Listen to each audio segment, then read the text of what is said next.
सत्यवती के चित्रांगद और विचित्रवीर्य नामक दो पुत्र हुए।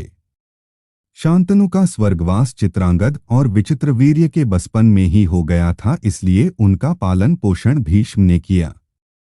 भीष्म ने चित्रांगद के बड़े होने पर उन्हें कुर्सी पर बिठा दिया, लेकिन कुछ ही काल में गंधर्वों से लड़ाई करते हुए चित्रांगद मारा गया। इस पर भीष्म ने उनके भाई विचित्रवीर्य को राज्य सौंप दिया। अब भीष्म सत्यवती के चित्रांगद को विचित्रवीर्य के विवाह की चिंता हुई।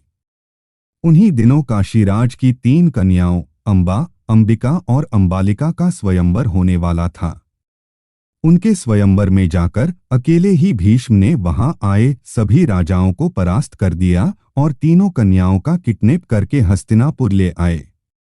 बड़ी कन्या अंबा ने भीष्म को बताया कि वह अपना तनमन राजा शाल्व को अर्पित कर और विचित्रवीर्य नामक 2 चुकी है।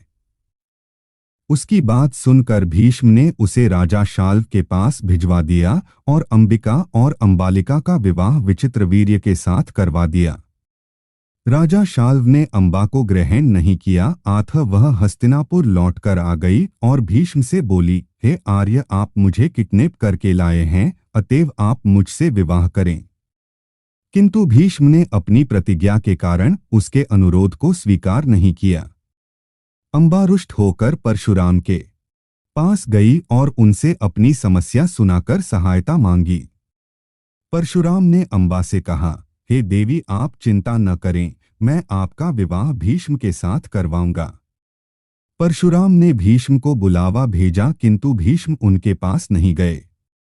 इस पर क्रोधित होकर परशुराम भीष्म के पास पहुंचे और दोनों वीरों में भयानक युद्ध छिड़ गया। दोनों ही अभूतपूर्व योद्धा थे, इसलिए हार जीत का फैसला नहीं हो सका। आखिर देवताओं ने हस्तक्षेप करके इस युद्ध को बंद करवा दिया। अंबा निराश होकर वन में तपस्या करने चली गई। विचित्रवीर्य अपनी दोनों रानियों के साथ भोग विलास में रत हो गए, किंतु दोनों ही रानियों से उनकी कोई संतान नहीं हुई और वे क्षय रोग से पीड़ित होकर मृत्यु को प्राप्त हो गए। अब कुल नाश होने के भय से माता सत्यवती ने एक दिन भीष्म से कहा, पुत्र, इस वंश को नष्ट होने से बचाने के लिए मेरी आज्ञा है कि तुम इन दोनों रानियों से पुत्र उत्पन्न करो। माता की बात सुनकर भीष्म ने कहा, माता, मैं अपनी प्रतिज्ञा किसी भी स्थिति में भंग नहीं कर सकता। यह सुनकर माता सत्यवती को बहुत दुख हुआ। अचानक उन्हें अपने पुत्र वेदव्यास का स्मरण हो आया। स्मरण करते ही वेदव्यास वहां आ गए। सत्यवती उन्हें देखकर बोली, हे पुत्र, तुम्हारे सभी भाई निःसंतान ही स्वर्गवासी हो गए। अतः मेरे वंश को खत्म होने से बचाने के लिए मैं तुम्हें आज्ञा देती हूं कि तुम उनकी पत्नियों से संतान उत्पन्न करो।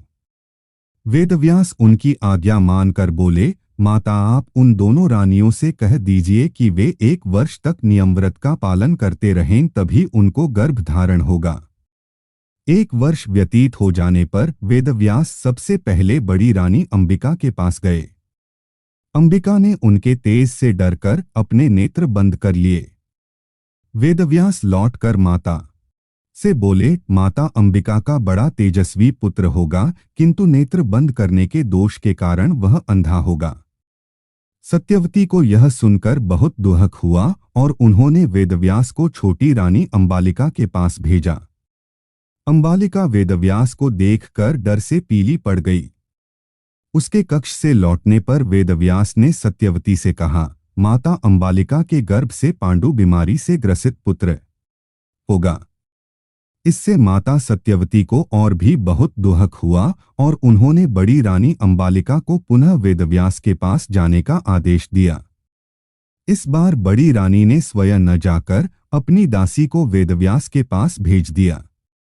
दासी ने आनंदपूर्वक वेदव्यास से भोग कराया।